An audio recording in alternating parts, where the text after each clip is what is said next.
আসসালামু আলাইকুম। আমি সার্ভিস টেকনিশিয়ান মোতালিব চলে এলাম মিলানি নাকি? আরেকটি নতুন ভিডিও নিয়ে।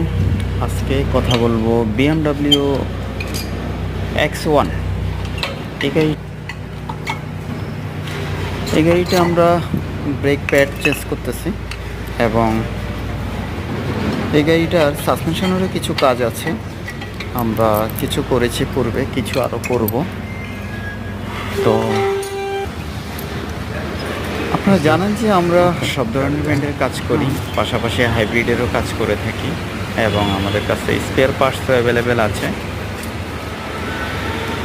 আপনাদের যে কোনো ধরনের গাড়ি, যে কোনো ধরনের সমস্যা আমাদের সাথে যোগাযোগ করতে পারেন। আমরা এই কাজগুলো অ্যাভেলেবেল করে থাকি।